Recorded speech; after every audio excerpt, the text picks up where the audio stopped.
Good evening, everybody. It's not every day that you get to introduce someone as being a neurosurgeon and then but tonight's guest is a neurosurgeon and a neurobiologist, and we couldn't be more delighted to be welcoming Dr. Rahul Jandial to the stage today to talk to us about what we can learn about being awake from the time that we spend dreaming and being asleep. So please join me in giving an enormous round of applause to Dr. Rahul Jandial.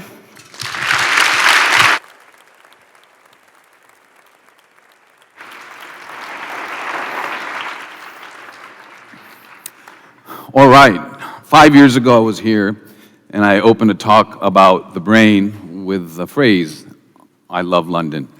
Now I'm going to start with another phrase, I love London even more. The last 5 years, quite the journey that gets me to a place like this where you're trusting me to offer you a glimpse into dreams and dreaming. That's not an easy task. And why me? What perspective do I bring? Well, first, I bring 25 years as a brain surgeon. That means thousands of patients, thousands of skulls opened up, and the human stories that go with it, patient stories about dreams, dreams that are altered, removing parts of brains and dreams that persist, dreams that can't be stopped. So I have all of that, plus my life story as a father of 3 sons, 18, 19, 22. And then the exploration of neuroscience in the last 10, 20 years has been something that has never existed before. Of course, exotic imaging that you're hearing about, but electrical measurements, metabolic measurements. And so what I tried to do in the last 2 years with the support of my publisher is ask the big question, can the way dreams have been described for 1,000 years, 2,000 years, when Aristotle says lucid dreaming, all the way till about 20 years ago, 30 years ago, that was just an idea. But 30 years ago, scientists have proven lucid dreaming is real. So what I'm trying to do today, and it's a love letter to dreaming, is show you the science that exists now and how that can explain dreaming. Not your dream or my dream, because your dream is infinitely wild. I would never say I've got that figured out.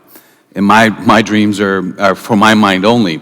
But the pattern of 10,000 dreams, 15, 20,000 dreams, what happens when you look at dream reports, people in sleep labs that are woken up at different times and ask, what are you dreaming about? What color is the dream? And so I started to notice that there were patterns in how people dream, and that there were patterns in brain activation. And that's why we're here today, is linking those stories of dreams plus brain science is giving us a glimpse into dreaming like never before. So this first slide here, there's no way to talk about the dreaming brain unless we talk about the waking brain. It's inseparable from the knowledge of neuroscience. So when we talk today, you'll see me go dreaming brain, waking brain, dreaming brain. In a 24-hour period, the waking brain and dreaming brain is doing its thing. It's following the rotation of the planet. It's 2/3 roughly awake, 1/3 roughly dreaming or asleep. And so the comparison is what shows us. And when you look at this brain scan, the reason I put this up as my opening slide is the brain is like no other organ, you know that. But what you need to know is it's more of an electrical garden of 100 billion neurons that are like jellyfish floating in an aqueous environment, shooting electricity towards each other, throbbing with chemicals, dopamine, serotonin. It really is an encapsulated Atlantis of sorts inside your skull. And so much so that it can generate electricity, much like an electrical eel can. There's a pattern to where jellyfish and eels and other species can generate electricity. Neurons, the 100 billion neurons, they also can generate electricity. And so much so that 100 years ago, that stickers on the scalp can measure the electricity, enough to light a small bulb. So we know about stickers on the heart that give us an EKG readout. You've seen that, it's a classic thing on television. Well, when you put 96 stickers on the scalp, you get a recording also. So to understand dreams and dreaming, we must become conversant in the fact that thought, cognition, emotion, dreams, they're an electrical phenomenon that's occurring in this ecosystem of neurons. If we get to that kind of understanding, then we can start to look at the patterns. So the dreaming brain and the waking brain are not exactly the same. On the outside, they look the same. When a patient is under anesthesia or the patient is awake during surgery, and I'll get into that, the flesh looks the same. But the electrodes that are recording the electricity, that can look quite different. And when you put the same patients in machines that record metabolic activity and blood flow, the fMRI scans, the beautiful pictures you're getting used to, what we see is that the waking brain and the dreaming brain, the parts that are activated and dampened, and the parts that are activated and dampened in the dreaming brain, they don't match completely. So if you think about the surface of the brain as a world map that's flat, the waking brain has something called the executive network. Maybe Australia, maybe Asia is more activated. And the dreaming brain is maybe a different continent, Africa and North America. And so different structures within the brain come up like a symphony to perform a task. When there's a threat or there's an activity outside, you have the executive network that's activated. When you have a dreaming or imaginative mind, you have the imagination network that's activated. So right away, what goes on in the dreaming brain and the waking brain is quite different. And the biggest difference is a certain part of the brain, right here, is dampened when you're dreaming. So the prefrontal cortex is the front of the frontal lobes. It's the part that pushes the forehead forward. It's got a region that's for executive purposes, calculation. The first stark difference that you notice when you compare the waking brain to the dreaming brain is, in the dreaming brain, logic, calculation, those regions of the brain, they're a little bit less metabolically active. They're dampened. They're no longer relevant. They're alive, they're getting blood flow, they're just no longer dominant as it would be during the day. And that's the first thing that we understood. When you look at dream reports, very few, some do, report doing math. So the fact that when you look at thousands and thousands of dream reports, you get falling teeth, you get people falling from the sky, you get nightmares, erotic dreams, but very, very little math, which I'm glad. And I want to thank the fact that the dreaming mind tamps down logic, and that allows for these flights. You go from the top of a building to an awkward moment in a classroom. It starts to make sense that dreams as a pattern can be explained by what's going on in the brain. So that's the approach I've taken to now. I'm going to show you some, maybe 8 or 9 other slides and ask you some basic questions. So it's a conversation, but I'm approaching it from what is the science telling us about how and what we dream, okay? So the first slide, why me? How did I get into dream science? There is no dream science, first of all. All we can do is take a look at different types of specialties, different types of information, and try to connect the dots. In some things we know well, like I just described to you, executive network, imagination network, why there's no logic in our brains, why dreams very infrequently are about math. That's a tighter story. Nightmares and erotic dreams, that there's going to be some conversation, there's going to be my ideas, and I'll be very forthright about that. This is my hypothesis about what's going on.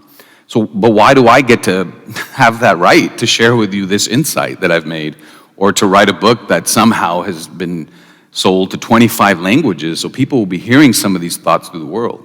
I'm very appreciative, and I never take that opportunity for granted. My first entrance into dreams and dreaming was to understand where dreams come from. And they come from the human brain. So we're sitting here and say, of course they come from the human brain. But that wasn't something we understood till about 50, 70 years ago. For thousands of years, it was thought, we fall asleep, the brain is inactive. The brain is asleep too, not just the body. So how could you have those wild, imaginative experiences? They must come from something external. Gods, the heavens. That was something that was thought to be still relevant till just recently. So if Aristotle is describing dreams 2,000 years ago, it's only in the last 70 years we have proof that dreams come from the brain. What is that proof? This is actually a patient who's alive, and there's an operation called awake brain surgery. The scalp is numbed up, it's flat back, the skull is open like ice fishing, and then the brain is exposed, and the patient is slowly woken up. Because the surface of the brain doesn't feel anything, you can actually tickle the surface with little probes of electrical currents. This is an operation that's done routinely across medical centers, elite medical centers in the world. This isn't something only I do. It was originally described 60 years ago in Canada by Dr. Penfield, and he has all these exquisite reports of stimulating the brain and having patients say, I remember this place, I remember this dream, I remember this nightmare.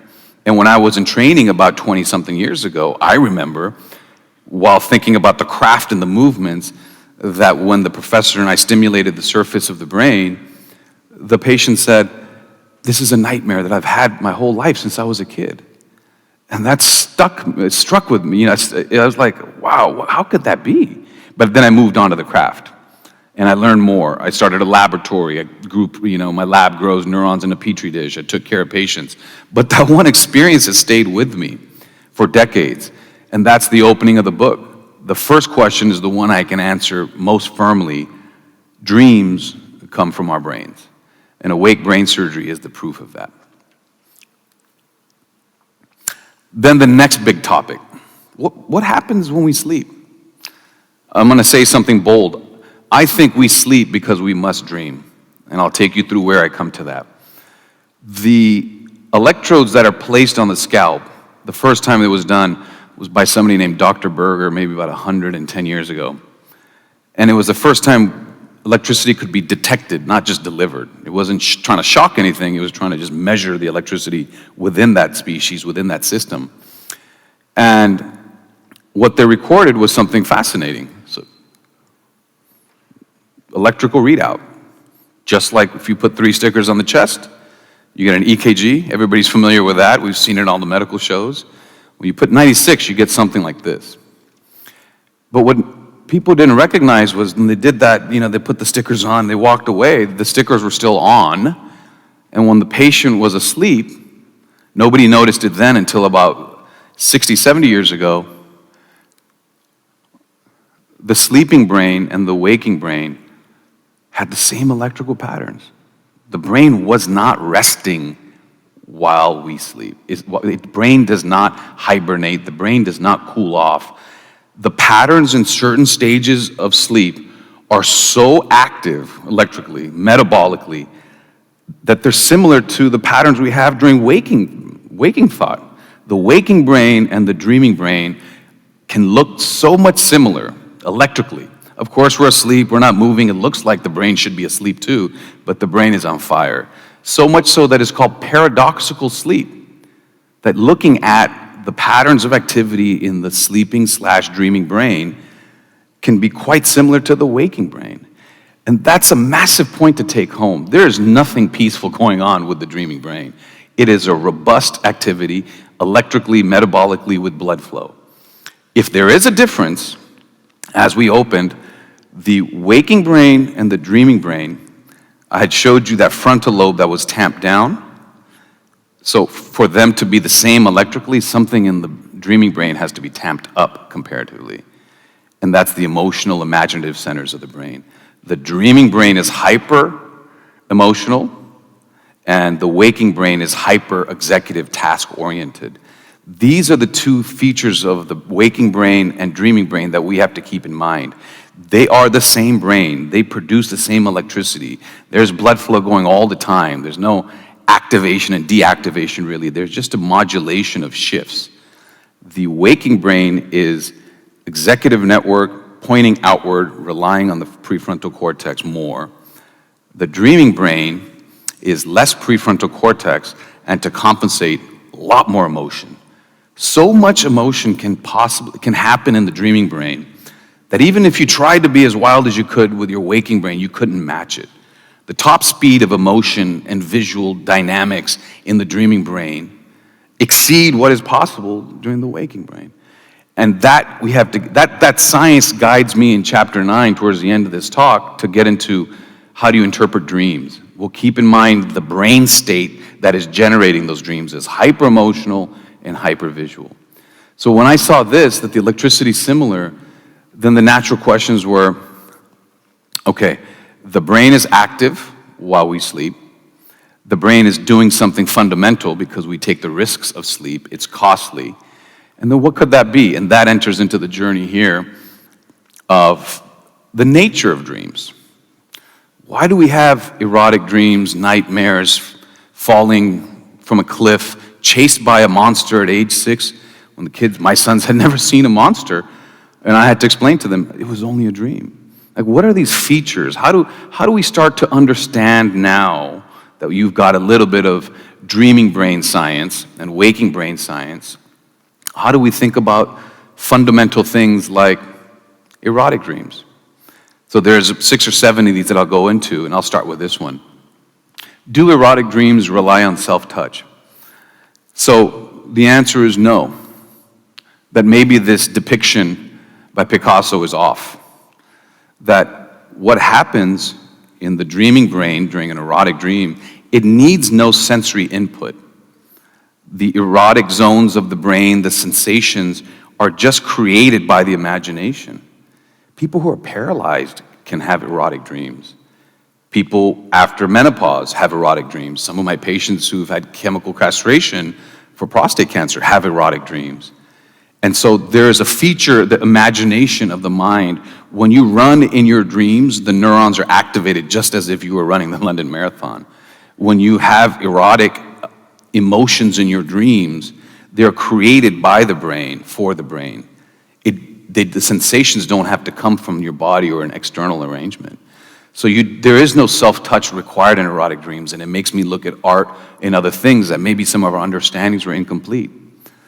Erotic dreams are fascinating in several ways. Let's look at the patterns of erotic dreams. Essentially universal, across different cultures, and most importantly, what struck me was erotic dreams arrive before the erotic act. So let's think about that. The mind conjures sensuality before we have the ability to feel sensuality. How does it go that we can detect just touch can potentially become a caress, but the nerves in our extremities haven't changed? The brain changes. The brain becomes capable of feeling sensuality, of having erotic emotions and thoughts. That change happens after erotic dreams arrive. When you look at the pattern of people when they report erotic dreams arriving, it's before the act. And when it almost sets off a pattern of development in the brain, something called the genital cortex, where sensation can now become from just touch to caress or sensuality. The timing of erotic dreams arriving before the erotic act is something that defies neurodevelopmental biology. Usually it's use it or lose it. If you have a child and you don't let them walk, the sensation and motor regions of the brain that are responsible for moving the legs, they'll wither. Usually we're born with the capacity and we have to keep it cultivated to hold on to it. I've had some patients where I had to cover up one of the eyes. The occipital lobe withers. So we're born with it, it's use it or lose it, except in one scenario in developmental biology.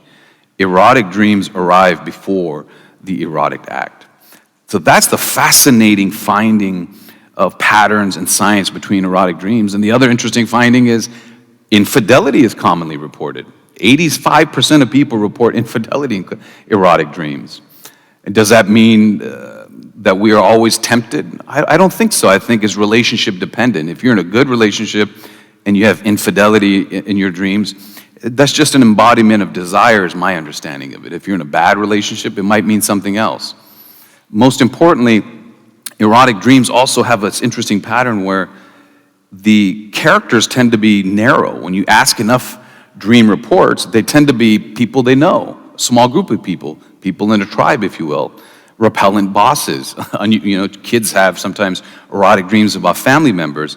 The people that are the target of desire in erotic dreams tends to be narrow, but the description of the acts and the locations tends to be wilder.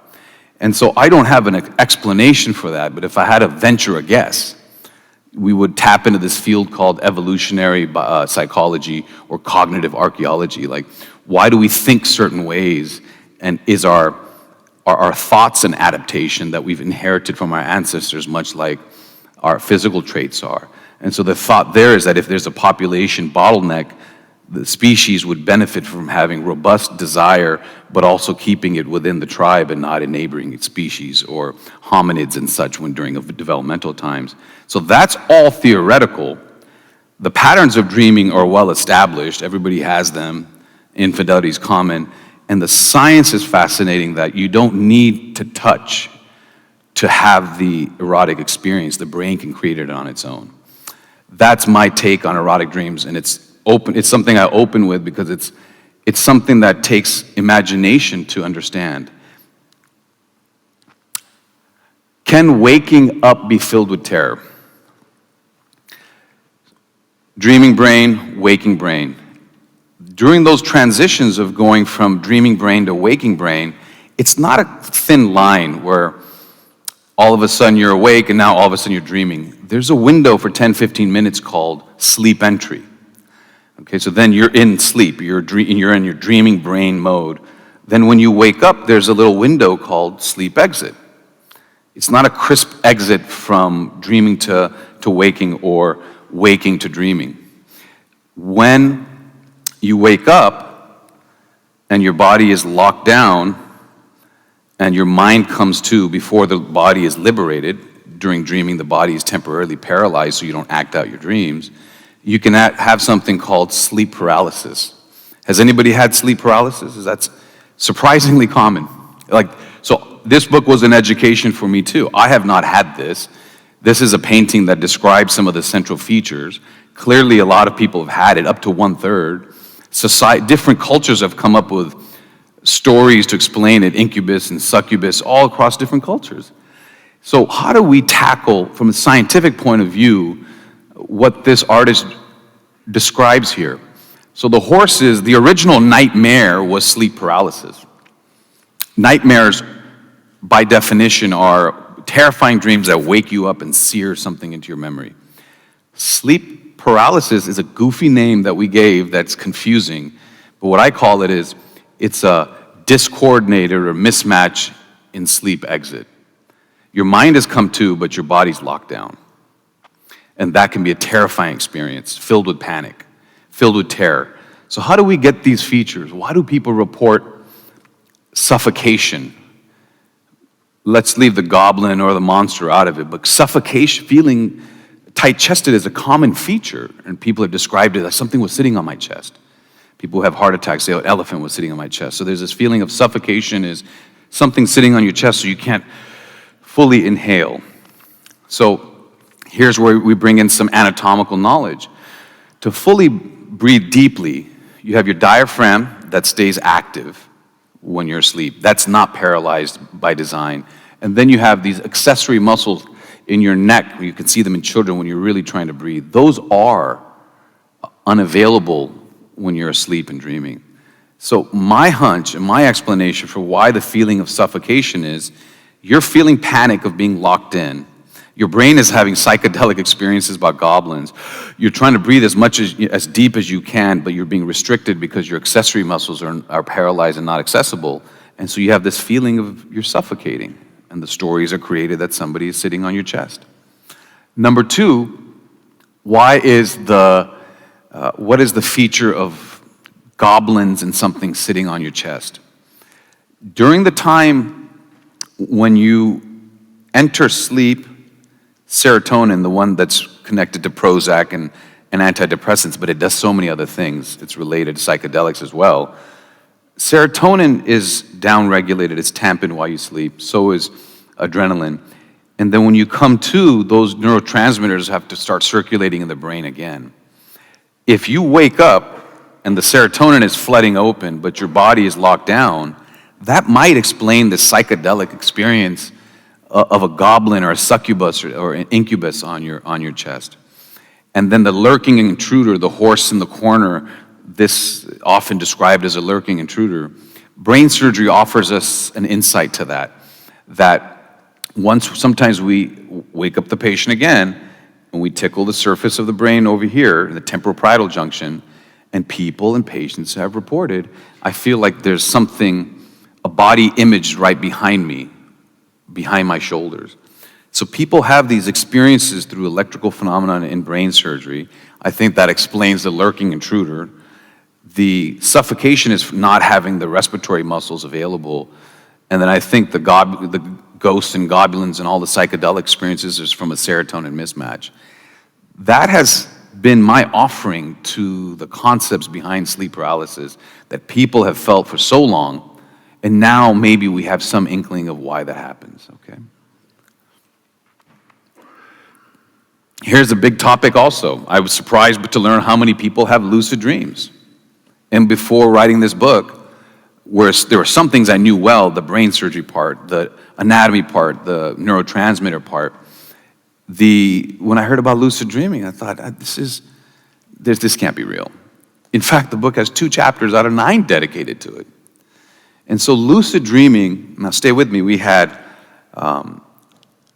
waking brain transitions to sleeping brain, and that sleep entry is an interesting period. That 15 minutes is a hybrid state, partially awake, partially asleep, and the measurements support that. Then you're in your dreaming brain, and when you're waking up, if there's a mismatch there, you can have sleep paralysis that we talked about.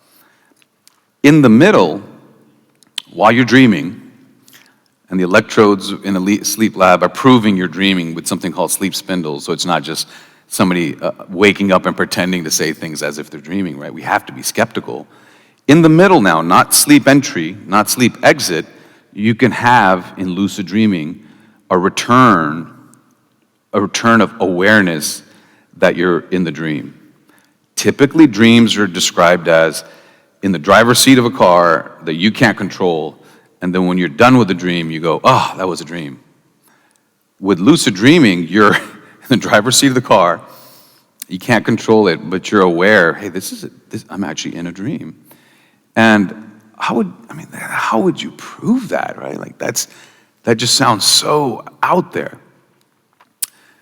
Remember the first slide I showed you? And I was showing you the frontal lobes, and it's tamped down, the executive network, the illogical is accessible to us now because the executive network is no longer as relevant.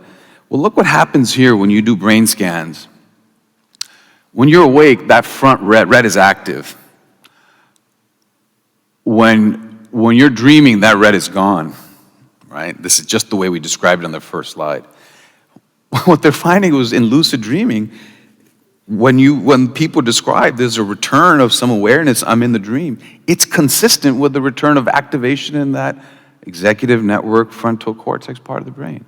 Like, this is a fascinating way to look at the science that so many people have been talking about since Aristotle. Aristotle has written about lucid dreaming, and in the last decade we have proof. Here's cold frontal lobe, right? So here's active frontal lobe, and in lucid dreaming, proven by the electrical activity, you have a little bit more activation and elevation of that executive network. Lucid dreaming is real. The other thing about lucid dreaming, to my pleasant surprise, is that it can be learned. People can learn to lucid dream. I say, okay, I need proof, right? There's measurements, and then there's interpretation. I started with erotic dreams, so I let you know, look, I'm thinking this through, but I don't have it all figured out. Here's the measurement. This doesn't require interpretation. This is proof that lucid dreaming exists. The second proof that lucid dreaming exists and can be learned and induced is there's a medicine called galantamine we use for people with dementia. And when that dose is too high or too low, people come in saying, I'm having a lot of these, I'm becoming aware, I'm in the dream, and you're like, wait a second, this is lucid dreaming. And there is a study where they were given galantamine, a group of patients, they had a bump in lucid dreaming. They doubled the dose of galantamine, and the lucid dreaming also went up. When there's a dose-linked, we call it dose-dependent escalation, when you give more and the effect is more, that's causality. And so it's a biological electrochemical phenomenon. It's not just somebody describing something. And then the last bit, what they're doing in sleep labs is, remember I said the body was paralyzed in sleep paralysis, your mind has come to, but your body's still locked down, and that freaks you out, and you can't take in a full breath. We did that explanation. The eyes are not locked down. So what they're doing is asking people to take that medicine, certain techniques to increase the lucid dreaming they might be able to exhibit. And then they'll take them to sleep labs. They'll prove they're actually asleep with the measurements of a sleep spindle. And then they communicate with them with left and right eye movements, a little bit like Morse code. They rehearse it. The patient falls asleep. When they achieve lucidity, they start doing left-right eye signals in a way that's not random eye movements. And so they're studying it, they're taking medicines for it, they're rehearsing how you could lucid dream more. And what's really important to me is then going and proving that they have learned to lucid dream. So this is a part of the book where I thought, there's no way this is backed by science. And lucid dreaming actually had the most rigorous science. So this has been a wonderful exploration for me as well, to learn about the brain now from the lens of the dreaming mind. Can we feed our dreams? It's a big question.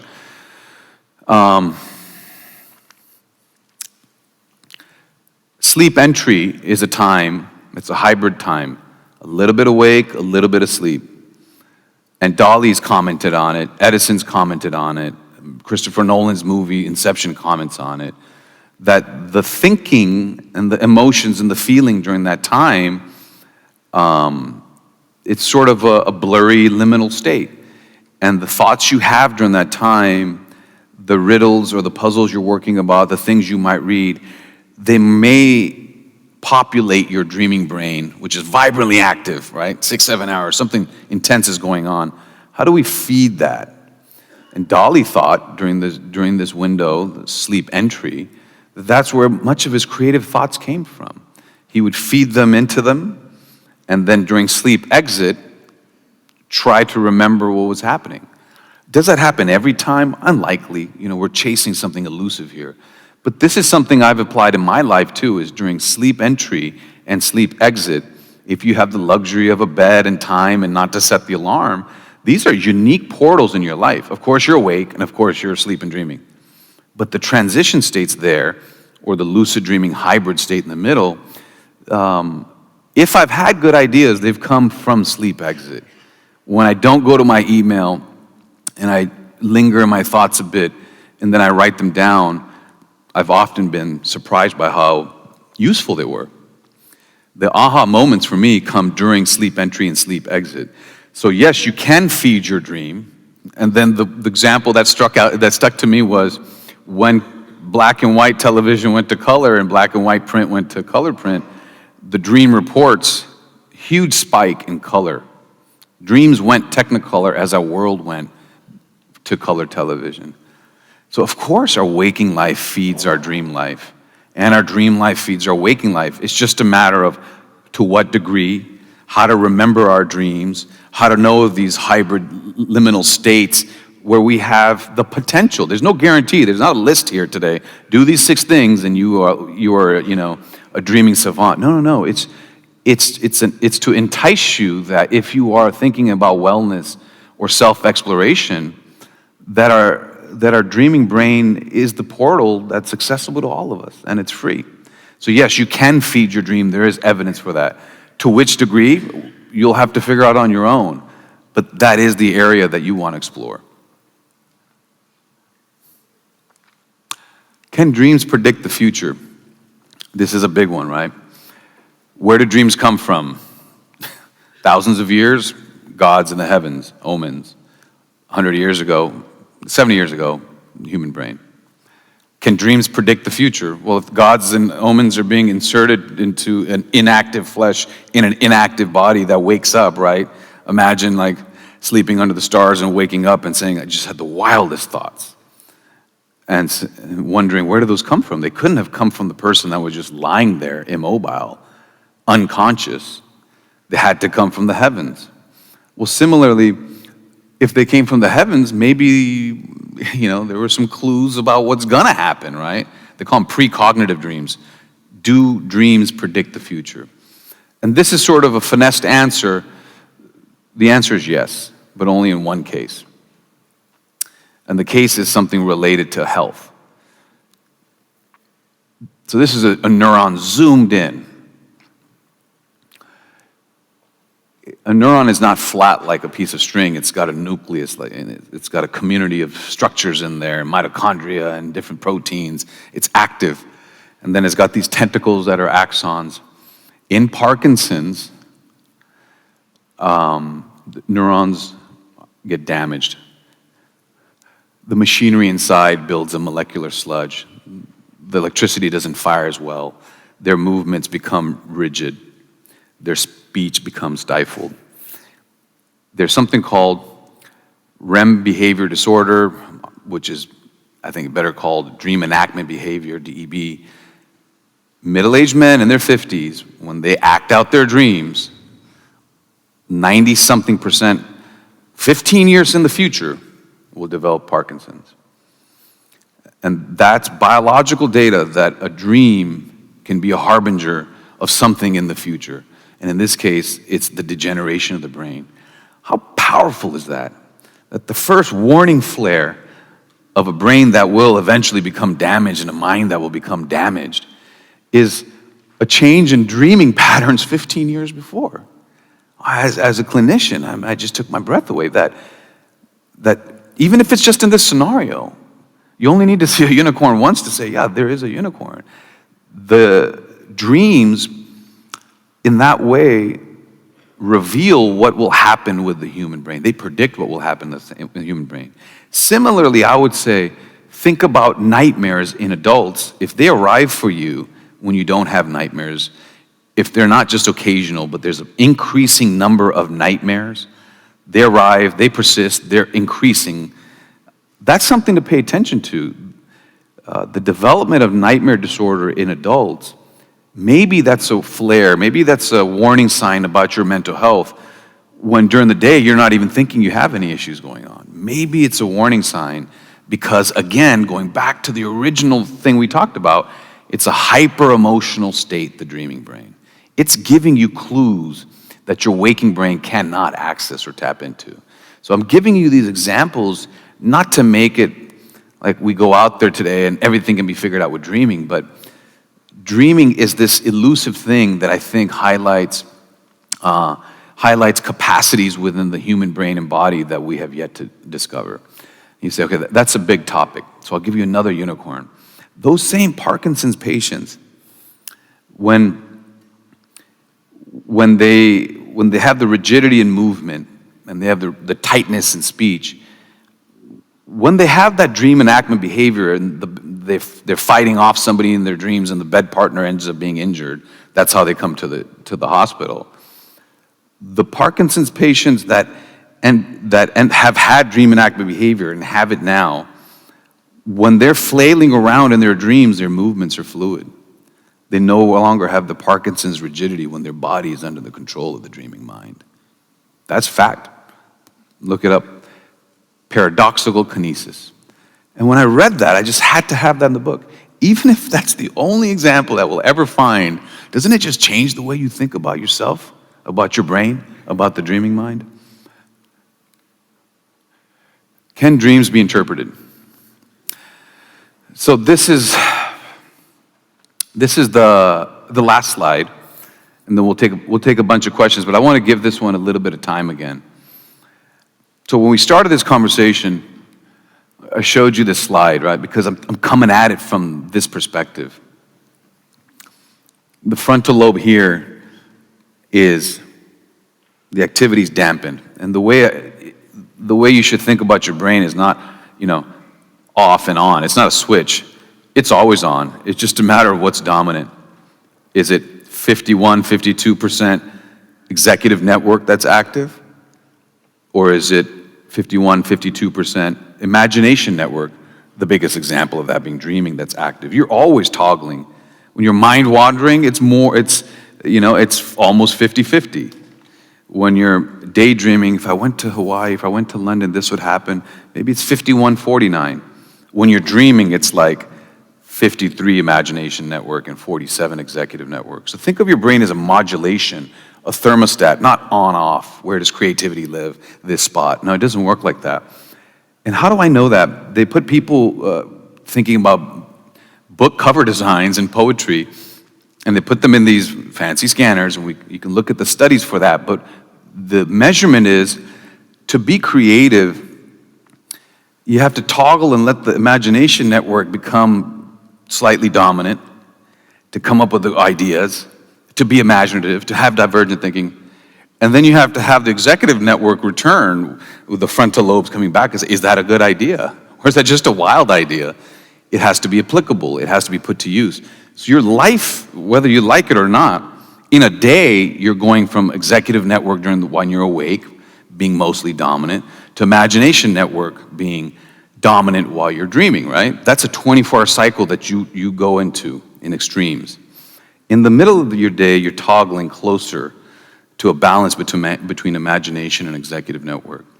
When there isn't a task that's on outward, then what your brain does, it doesn't rev down. Just like when you fall asleep, you don't rev down. When the task outward is controlled, or you're driving and it's a road you're familiar with, or you're shaving, or you're riding a bike, the imagination network comes back up. You're always toggling between imagination network and executive network. So when you talk about interpreting dreams, that neuroscientific explanation is for a point. When you are dreaming, let me just give you a tiny bit of example here. These little dots are the neuronal bodies. They're like if neurons are like jellyfish, they're like the circular meaty part. The tentacles all reach down this way to your brainstem, out to your body. The surface of your brain is where a lot of the magic happens. So that's why we stimulate the brain to understand it. It's not, there's a three-dimensional component to your brain. It's not just like flan or cake and homogeneous like a liver all the way through. The neurons sit on the canopy. They send in branches down the middle to your legs and arms. But there's another canopy. And that's, see that? And that's the limbic emotional system.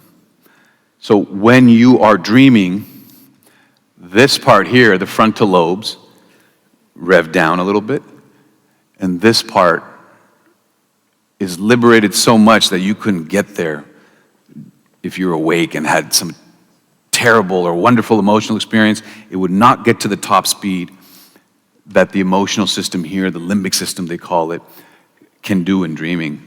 So when you interpret dreams, keep that in mind. I think there's 5 ways to look at them. First is the dream that requires no deciphering.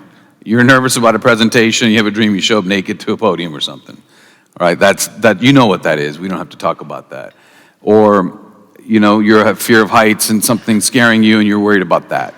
Or you have an exam and you have a dream that you woke up and you were late. That the waking brain anxiety fits the dreaming brain anxiety. That one requires no interpretation. Then there are genre dreams, where towards the end of life, some of my cancer patients, they're struggling with their journey. They'll have expansive dreams about reconciliation and such. Those dreams are, your waking life is so intense that your dreaming life is a predictable companion to those experiences and emotions. That happens also with pregnancy. Common dreams about rolling over and the kids in the bed with you. Moms who are pregnant, they'll report that. So there's a dream that doesn't need deciphering. There are the genre dreams that are clear. There's also the universal dreams, nightmares and erotic dreams, which happen in children and preteens, and to me are cognitive development. Just like we learn to walk and talk, I think nightmares and erotic dreams develop the human mind so it can be mature. Then there's junk dreams, like it's just static. We don't hold waking life to a standard where everything has to be smart, every idea has to be clever. And so that fourth category is you're gonna have, dreams they're gonna let off solar flares that are useless. So which ones to go after? Which ones to think about the next day? Because your dreaming brain is in a hyper-emotional state, can be in a hyper-emotional state. The ones to go after, and also visual, but the ones you have a lingering, long emotional residue with, to me, those are the ones to reflect upon. Those are the ones to think about the next day, because they may offer you an insight into your life and into your mind, into your waking life, that you simply couldn't get elsewhere. This is the therapist built in. These are the portals to your subconscious, the emotional dreams that happen in the dreaming brain. and the occasional memory and the residue that lingers with you as you wake up. Thank you very much for your time.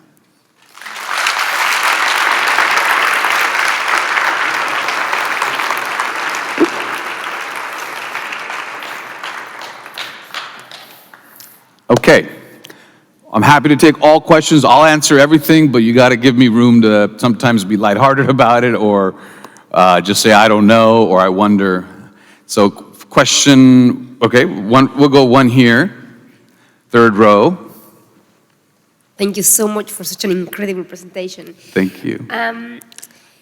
If you say that there's no difference between the dream brain and the awake, the dreaming brain and the awake brain, then does insomnia really affect the body or the brain, or not necessarily, as long as you rest the body? Yeah, okay, so that's a fantastic question. So, common sense discussion. Do we sleep because our liver and our thigh muscles need rest? Not really. I've done transplant surgery. When we put livers from one person to the next, we don't reconnect it to the nerves of the body. I don't think, yes, there's science out there about bad sleep, it's bad for you, but let's just look at it more fundamentally. We sleep, the pressure to sleep is coming from the brain. The feeling of sleep and the locking down of the body is coming from the brain. Even though the liver may change a little bit in the genetic profile when we sleep versus not, and circadian rhythms, just keep in mind, we have transplanted limbs, hearts, livers, kidneys, corneas, pancreas. I've done all of that. I was in transplant surgery for a while. We never reconnected it to the body. So the sleep is for the brain. And what does the brain do when it's sleeping? I've been trying to show you electrically and metabolically. It is active and it is dreaming. What happens when you skip a night of sleep and you force yourself to stay awake? Thigh muscles are reasonably good, heart is still pounding. When you do fall asleep, you jump into dreaming earlier. There's like a dream pressure that builds up. I think the need to dream, and whatever dreaming is doing for the brain, which is keeping it fine-tuned and imaginative and creative and adaptive, that is so strong that it forces the brain to sleep, and the brain will put the body to sleep, and that urge is so important that it'll happen even at risk of being eaten in the wild or looking awkward at work when you fall asleep. So there's a fundamental thing going on. It's all about the brain. It's not about the body. So when insomnia causes injury, to me, I really feel like that's more likely to be cognitive and emotional injury, mental health issues. As far as diabetes and all those things, likely, but it's hard to tease out because people who have depression also have more bodily issues. It's just such a muddy field, so I offer you just a common sense explanation about it. Body parts are interchangeable. Sleep is for the brain. Okay, I'll let you guys choose so I don't play favorites up here. What would you advise somebody who has experienced adult night terrors for the best part of 40 years, as in screaming, leaping, talking, that doesn't stop?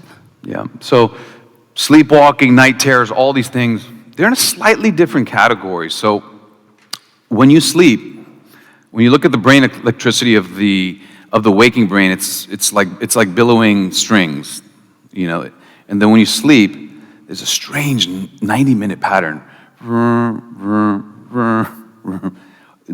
Crisp 90-minute delineations all of us go through. It almost looks robotic. Trust me, there's something designed happening in our brains when we sleep. It's not just some haphazard thing. During non-REM sleep, people can have reflexive motions, sleepwalking, and sleep eating. These things these are the blurry states. They're partially awake in a reflexive way, not in a cognitive way. And night terrors are also one of those features where people can wake up and they are screaming. They are having a lot of struggles with what they're thinking. I don't have a treatment for that. The recommendation for nightmares is, since your imagination created it, there's imagery rehearsal therapy. You can actually re-script the ending of your nightmares. That seems not to work as well for night terrors. And then certain antidepressants work for night terrors. We simply don't have a great solution for that. But my hope is you see that your experience is just the wildness of the dreaming brain, right? And on the edges, you're going to have sleepwalking and night terrors, and some things we understand and some things we still don't. Great question.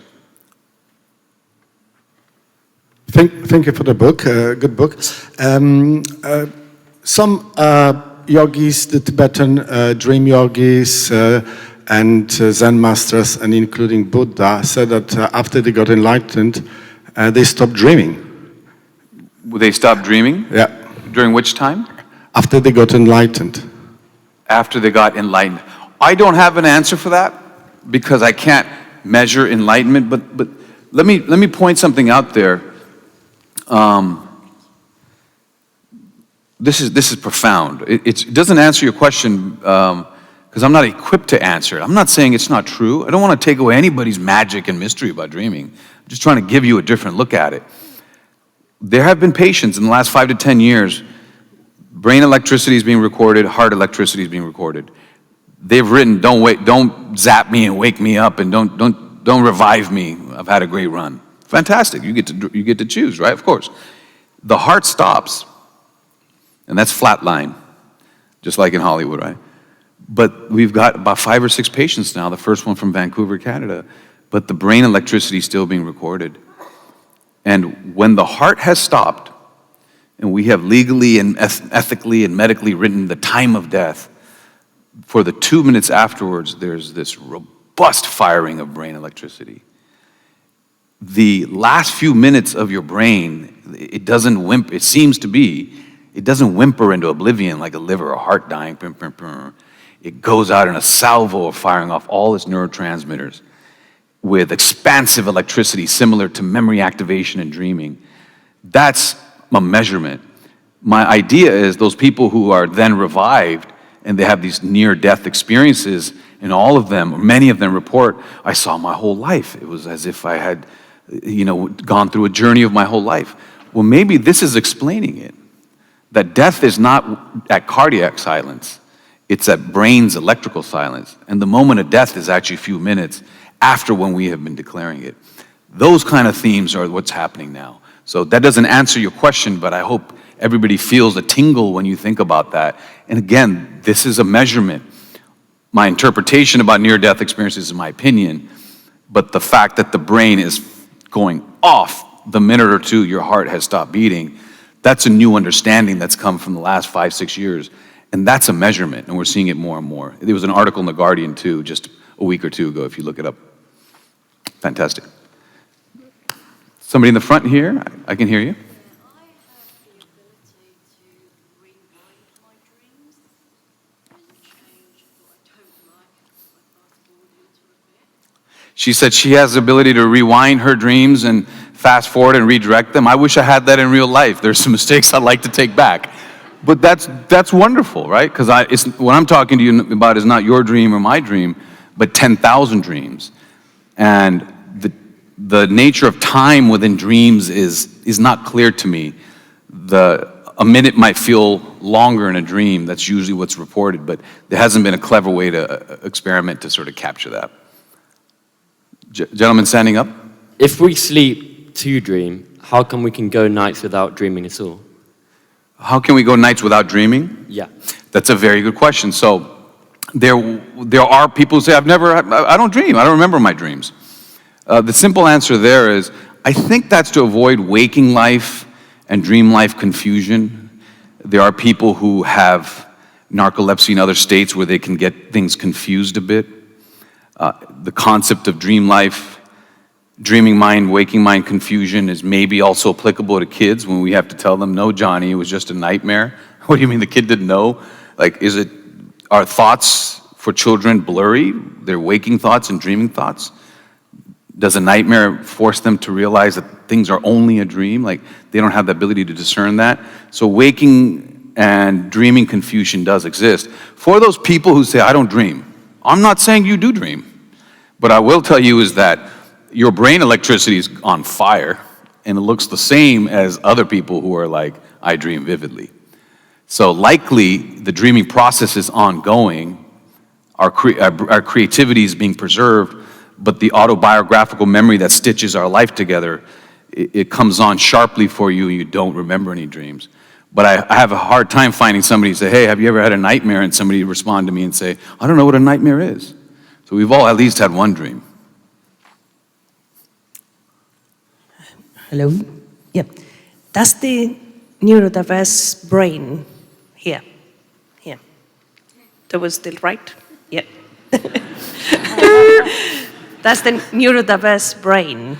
Dreams the same as a neurotypical brain. So neurodiversity and neurotypical, I think so neurodiversity is, are people familiar with that? I think, so people with, on the autism spectrum, people who think differently, people who have different, emotional constitutions.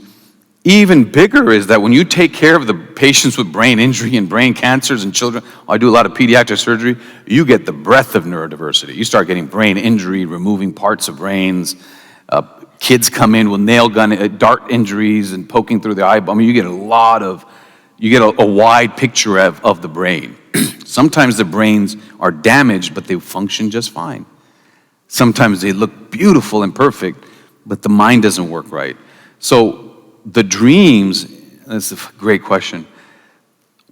When in some exotic surgery, we'll remove half of the brain of a child for severe epilepsy. I wrote about it in my first book. There's no change in the way they have dreams. So dreams make themselves heard even when a lot of the flesh is gone, right? When I was reading about that, I was touched by that.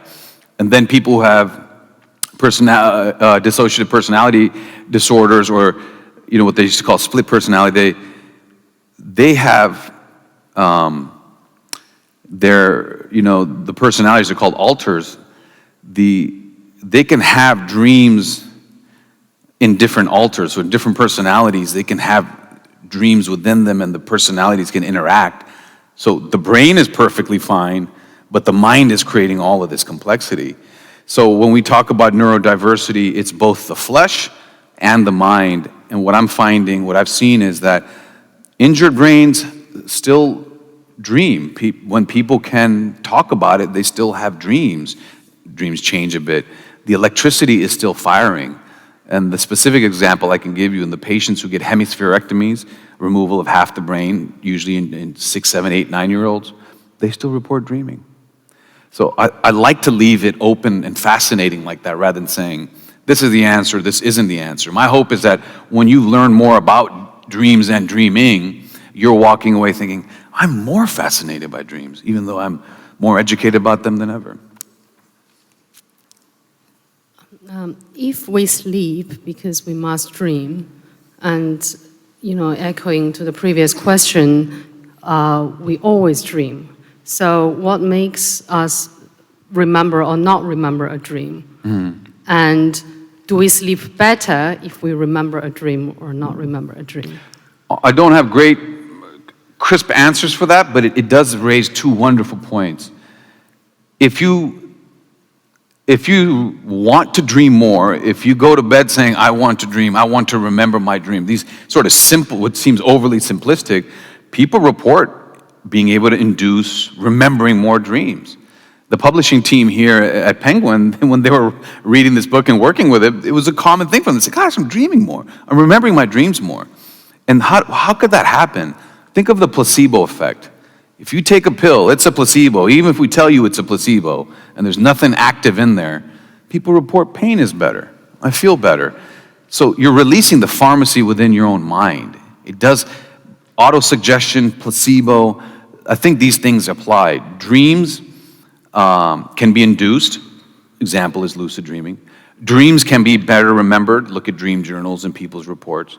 I'm not saying for each of you, but enough of people are describing this that it's worth exploring if you're interested in it. And the way to remember a dream better is to not, again, trying to bring in the science, when your sleeping brain, your dreaming brain is coming to, in sleep exit, try to delay pivoting to the executive network and the day ahead and the emails ahead. Try to stop grabbing that, at least the email on that phone or the Instagram on the phone. I go to my notes app and I just put down just a few concepts, and then I look at them the next day and I'm like, God, those are horrible. And then I look at them again, and But it seems to be that's where the idea generator seems to be. For me, that's where it is. Good question. In the back there? Yeah, hi. You've mentioned the sleeping and Parkinson's disease. We often get patients come to see us who say, my memory's not as good. And you do the memory testing and they do quite well. Is anything that they would trigger your mind if they mention dreams and pre-memory failure, pre-Alzheimer's? Okay, that's a big question. And it's a great question. Back to the science, if you took the jigsaw puzzle of an Alzheimer's brain, we're looking at it just physically, the swaths that wither, whether it's Ronald Reagan or temporal dementia that Robin Williams had, they tend to overlap with the imagination network. I'm not saying there's a connection there, but people have hypothesized maybe it's Alzheimer's and dementia and loss of memory is sort of a loss of healthy dreaming. So that's an idea. The measurement is what withers in Alzheimer's overlaps on a map more like the dreaming brain. For me, I can't solve that conundrum because since memory is affected, I can't tell. Maybe Alzheimer's patients are still dreaming as much, but since their memory is affected, they can't remember or report it to me. So I haven't been able to tease that out. But for memory and dementia, I would just leave you the dreaming brain and the demented brain, dementia brain, they overlap surprisingly similarly. Definitely more than the executive network brain. Okay? Oh, hello. Yeah, I just wondered if there's been any studies done on people taking antidepressants, being prescribed antidepressants, and the change in their dreaming after when they're on a course of antidepressants, or perhaps people with, say, schizophrenia once they're on medication. Yeah. That could be a book in itself. What I will tell you is people with schizophrenia, they have this thing where their psychotic episodes on occasion can spill into their dreaming life, and their dreaming life can spill into their waking brain behavior. It's a massively interesting field. What I wasn't able to figure out a pattern was between my patients on anesthesia with dissociative states and dreaming, all the different anesthetics we have, all the different drugs, fentanyl to Ambien to antidepressants, drugs change dreams in so many different ways that when I really looked at all of it, I couldn't find a pattern saying, psychedelics make dreams go this way and antidepressants make dreams go this way. I couldn't find patterns. Drugs and dreaming is notably absent from this book because no matter how hard I tried, even though I'm trained in pharmacology and in anesthesia as a surgeon, I'm familiar with it, it was a reminder to me that not everything about dreams and dreaming can be figured out. But it is definitely a biological and electrophysiologic process because you ingest chemicals and it changes the nature of our dreams in a very heterogeneous pattern. Good question, but again, that's part of dreaming that remains elusive. In the back left? Yeah, I wonder what you thought about the idea that in some ways, some neuroscientists and philosophers think this, that when we're awake, we are kind of dreaming up reality. There is this idea of controlled hallucination, and all sorts of neuroscientific evidence about that. The number of fibers going back down towards the eye.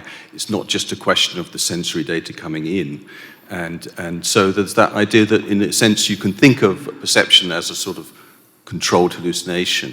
And then you have the brain waves which are very similar in sleep.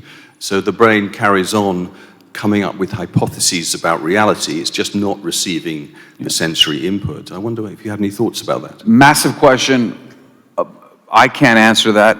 I'm still sort of, I'm a regular guy. If I'm sort of imagining reality, then it wouldn't hurt when I bump my head against the wall. I can't, as a surgeon, I can't separate myself from those sort of common sense approaches that this world around us is not just a figment of our imagination. I can't wrap my head around that. I may be completely wrong, but the way I've approached understanding, as you saw here, I can't answer that question. But the brain is always filling in gaps. It is absolutely imagining things. When you have these blinds, like for example, simply, you have blind spots on the back of your eye. When you see, you're not getting a perfect picture. There's a few tiles missing. Your imagination brain and your anticipation brain and your figment of my imagination, maybe this world is. There is a anticipation, there is a filling in gaps of perception that's absolutely happening. Is it enough to where this wall is not a wall? I can't go there yet. But just the way your eyes work, they have these few missing tiles that perception does not fill in, imagination fills in to complete. So I will leave you that as a provocative thing about that. At some ground level, there is creating a reality. I just can't get it to the whole world is an imagination.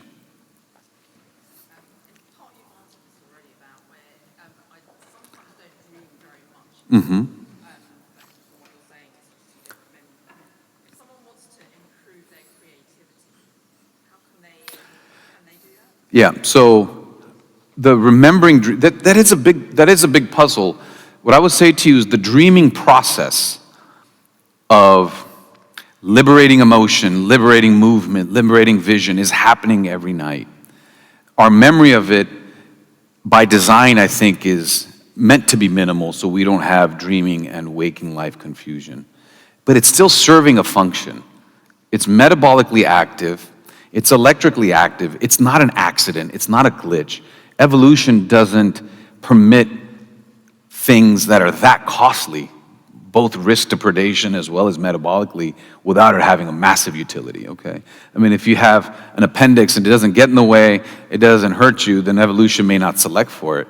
But a trait such as sleep and dreaming that is so risky, so demanding, it's earned its keep to be here. And it's earned its keep to be there in mammals. I think it's what neurons need to stay fine-tuned. It's what we need to be open-minded. If you don't remember your dreams in the morning, trying to remember dreams, making that effort, in reports and surveys, people show they're more able to remember their dreams. You have sleep hygiene, how to sleep better. I say, what about dream hygiene? If you have the luxury of controlling the 5-10 minutes in the morning, which I do now, then maybe that you can still catch the residue of your dreams. And then as far as creativity, if you know that the dreaming brain is not connecting the dots in a straightforward line, but reaching for divergent connections, the 15 minutes of sleep entry, I think for some, whether it's Dolly or whether it's me for planning a surgery and cutting out a tumor, and the branches of the arteries in the brain are like a forest and navigate, those are the kind of dreams I have. If you can feed your dreams, it's in that sleep entry window. And people can look that up, sleep entry, and look up the neuroscience of that. Person in the front? Thank you. Comment and a question. I dream a lot, and I was speaking to a colleague, and who's also a psychotherapist, and she was saying, ask yourself a question before you go to sleep, and see how your dreaming develops. That's something that I'm going to be doing.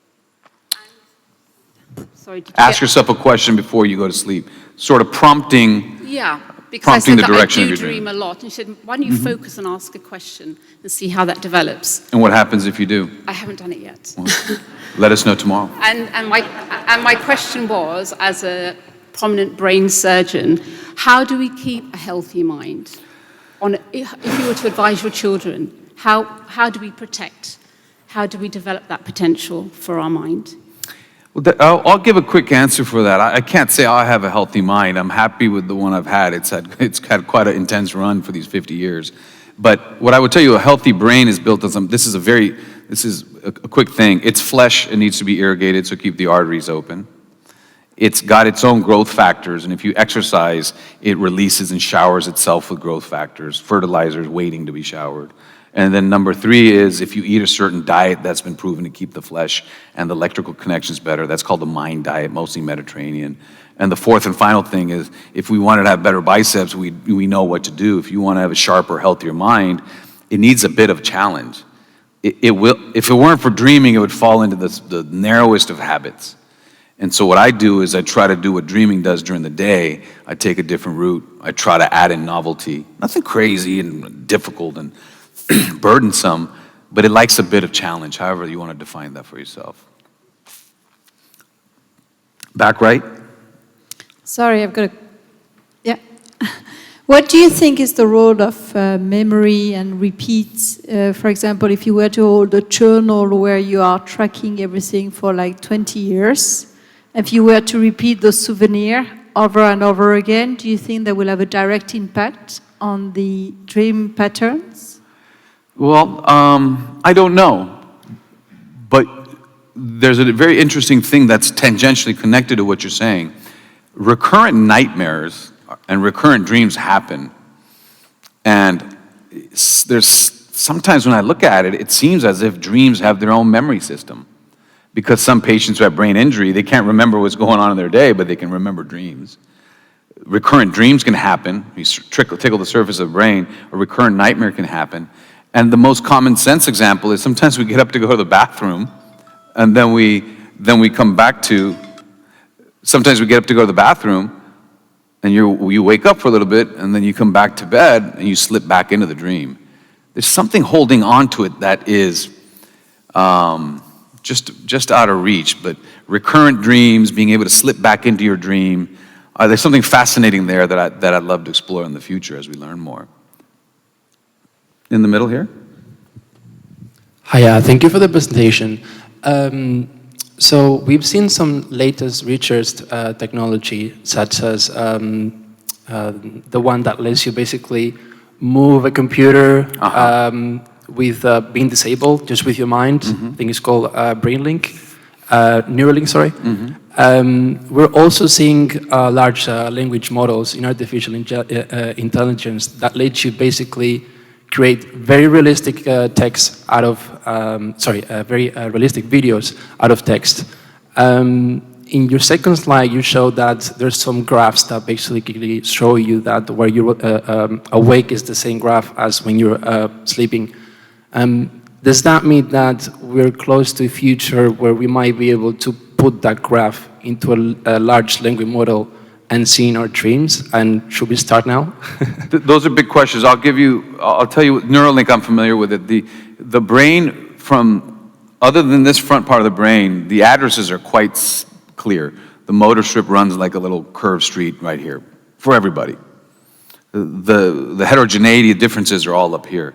So we know for the Neuralink or controlling a mouse on a screen, you land it right over here where the hand is. So that's well established. As far as computer models and dreaming, what the overlap is, the big theme that I'll leave you with is, whereas computers tend to be predictive, dreaming is divergent. And some computer models, they have an issue with being overfitted. They get so patterned, they get so into the patterns that when you introduce a new challenge to the computer, it's frozen, it can't figure it out. And what some neuroscientists and computer scientists are working together, they're saying, we have to train these new computers on how to handle different situations by adding noise to the system. That a little bit of, it's called cognitive resonance. It's a fancy thing, you guys can look it up, but just to give you the answer is that dreaming adds noise to our brain. Otherwise, it would just become overly patterned, what they call overfitted. So in some ways, the best computers, to match the adaptiveness of the human brain, will need to have some sort of dream-like function. That's my opinion. A few more questions? Yep. If you take melatonin, does it interrupt the natural production of melatonin that your brain would naturally produce? That's a good question. You know, I've got an opinion about melatonin also that's not conventional, but it's produced from the pineal gland, which is central and deep from this direction. The Nobel Prize went to sleep being from the suprachiasmatic nucleus that pays attention to light and dark. I've removed the pineal gland and patients are fine. I've removed the pineal gland and the blood levels of melatonin are 0 and they sleep fine. So I'm not, from my way of thinking, again, you know, a conversant thinking, we can talk about it in a laboratory, we can talk about it in a pub. The link between melatonin and sleep and dreaming to me is too fuzzy for me to wrap my head around. 3 more. Oh, thank you very much. Yes, hello, thank you for the conference. What I would like to ask is, I wake up at the time that I set in my mind before going to sleep, which is always like 1 minute 2 minutes before my alarm clock. Or if I'm on holiday and I don't go by the alarm, I wake up and I predict the time, and I'm usually out by maximum 3-4 minutes. How do you explain that? Because I sleep and dream and, I'm out, but... I don't think our internal clocks completely go away when we're dreaming. On important things, we sometimes wake ourselves up. I would just say the point there is the waking life anxieties and concerns are feeding your dream life. And as you come out of dream life back into waking life, there are going to be some strings that connect it all. And maybe time is one of them. But that's something I've experienced myself. 2 more questions? One right there. Hi, is there a relationship between daydreaming and night dreaming? Is dreaming a state we can induce, perhaps sometimes during waking hours? Okay, that's a good question. So here are some things we understand. If there's anything similar to dreaming, it's mind wandering. It's the imagination network, now that we're familiar with it, is mind wandering. Daydreaming is directed thought, but loose. If I go to London, I have this talk, you're still directing it. The word dream is in there, but mind wandering is more like dreaming than daydreaming is like dreaming. That I think you guys can take away with it. And when do we have mind wandering? When our executive network is, we don't have anything to do. And it switches back to our internal mental workspace. So maybe, somebody could make an opinion on that measurement and say maybe kids shouldn't be looking at their phones too much and have some time to have some boredom and develop that internal workspace. Okay, so the last question has got to be really good. And we have a challenger. About mind wandering. I'm not a doctor or a student of that school, but I'm a trained actor, and we use a lot of imaginative meditation. I think it would classify as that. And there's 2 schools of thought which conflict, which is to utilize your fantasy, your imagination, and then your personal memory. So could you reflect on those 2 differences from a biological perspective? That's a good question to finish with. So how can we take something massive like that? And what I would say to you is, when you run in your dreams, those neurons that fire when I'm running now, they fire the same way. Just the signals don't make it out the body. They're blocked here by chemical paralysis when we dream. When you imagine something in your dreams, or even during the daytime, people have shown that imagining a physical skill or imagining an emotion maybe as an actor helps people perform that. And so I think that points to what dreaming does.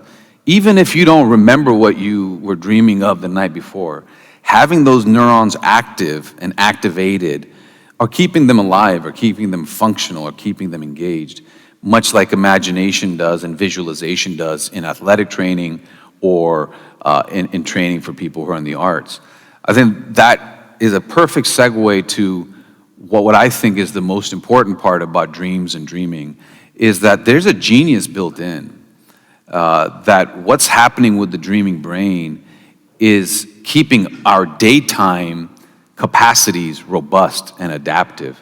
When we have those aha moments during the day, or you come up with a solution with a lover, or you come up with something it seems like it came out of nowhere, my guess it came from the dreaming brain in the nights before. Thank you.